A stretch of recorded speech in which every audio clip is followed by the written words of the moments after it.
안녕하세요. 드림에이징 닥터 임영빈입니다. 우한폐렴을 대항하기 꼭 필요한 것을 알려드리겠습니다. 수많은 뉴스 속보와 여러 유튜브 영상들에서 우한폐렴에 대한 공포심만 키우고 있고 바이러스와 싸우는데 꼭 필요한 이 한 가지를 빼먹어서 꼭 여러분들께 알려드려야겠다 싶어 이 영상을 제작하였습니다. 우한폐렴에 대항하는 가장 좋은 이 방법을 말씀드리기 전에 일단 이해하고 넘어가셔야 될 것이 있습니다. 우한폐렴은 지난 2003년 사르스와 2014년 메르스 사태와 같은 코로나 바이러스라는 같은 바이러스 패밀리라는 것이죠. 이런 코로나 바이러스들은 원래 일반 감기를 일으키는 흔한 바이러스 중에 하나예요. 그리고 우리 몸은 이런 감기 바이러스를 대항하는 방법을 가지고 있죠.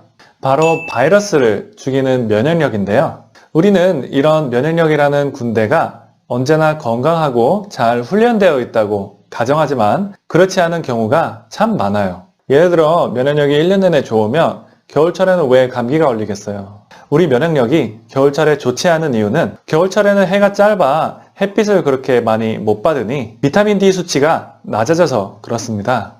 이 그래프처럼 북반구에 위치한 독일 사람들의 1년 중 비타민 D 수치 중에 겨울인 1월에서 3월쯤이 비타민 D가 가장 낮아요. 그러니 감기 같은 바이러스 감염에 더 잘 걸리는 것이죠. 에이, 비타민 D가 없을 땐 바이러스 감염률이 증가된다는 건 그냥 얻어 걸린 거 아니에요? 아닙니다.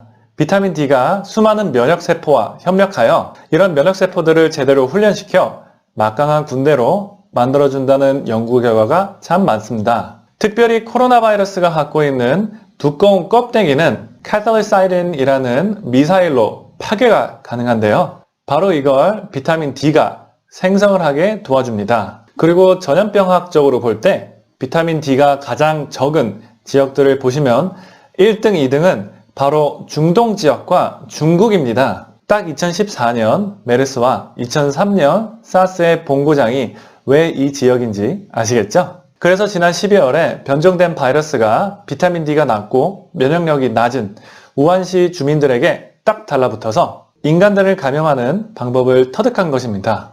그러니 우한폐렴을 대항하기 꼭 필요한 것은 비타민 D입니다. 물론 햇빛으로 만드는 것이 가장 좋지만 겨울철이라 해가 짧고 피부암도 생기면 안 되니 비타민 D를 보조제로 복용하시면 되겠습니다. 하루에 5,000유닛씩 꼭 복용하기를 권장합니다. 비타민 D가 만병통치약이라는 말은 아니지만 우리의 면역력을 최고치로 끌어올리자라는 주장입니다.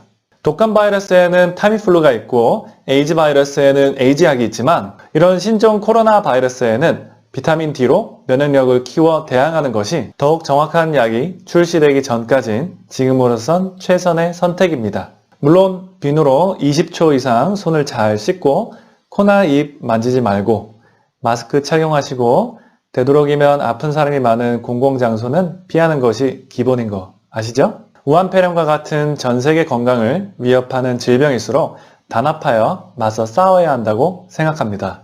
만약 이 영상이 도움이 되셨다면 지인분들께 공유하셔서 우한폐렴 예방운동에 참여하세요.